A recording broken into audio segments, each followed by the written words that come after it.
Tada, tengok. Ni apa yang saya jumpa dekat Watson tadi. Comel kan kotak dia kan? Ni adalah Kuromi version.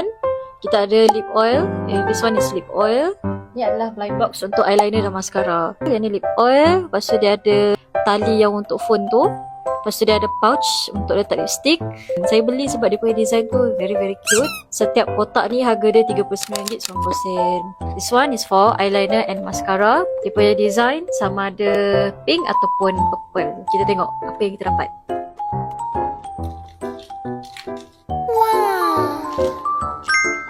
Saya dapat warna purple. Tengok. Comel juga. Siap ada kepala Kuromi dekat atas. Yang ni mascara. Adalah hasilnya. How I judge the eyeliner is high quality. Senang nak buat bentuk. Cuba tengok. Nampak tak? Dia punya tips tu very sharp. So bila saya lukis dekat saya punya mata, dia senang nak buat bahagian cat eye yang bahagian tajam tu kan. Saya suka. Ni kita memang puas hati.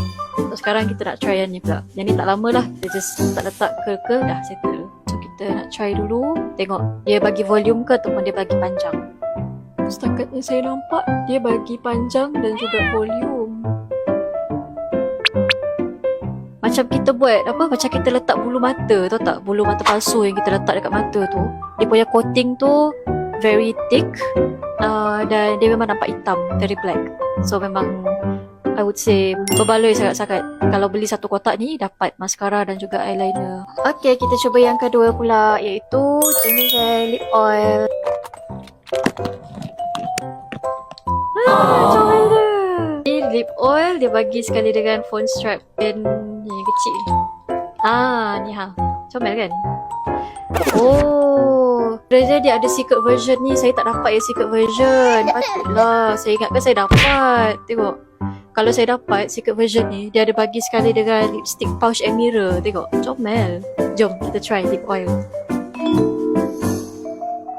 Bau strawberry tau. Sebenarnya tak ada colour. Dia adalah warna tapi dia bagi warna pink sikit je. Very moisturizing. Dia nampak macam glossy macam tu. Eyeliner dan mascara ni memang saya betul-betul happy lah. Sebab saya jenis yang dah terbiasa pakai eyeliner dan mascara. So saya tahu apa mascara dan eyeliner yang high quality. Yang untuk lip oil ni, jujur kata, sebab saya sama yang suka estetik, saya memang nak cari font charm. Tapi untuk RM39.90 kita ada 2 products. Sebab apa? Sebab yang tu lagi berbaloi lah. Korang nak bayar RM39 tu 40 lah. Korang nak bayar RM40 tu lebih berbaloi kalau ada 2 produk. Dan kalau yang ni, dia ada satu produk saja tapi dia ada sekali dengan phone strap ni. So bagi saya agak mahal lah dekat situ. So itu saja untuk video unboxing kita pada hari ini. Kuromi lip oil dan juga eyeliner dan mascara blind box.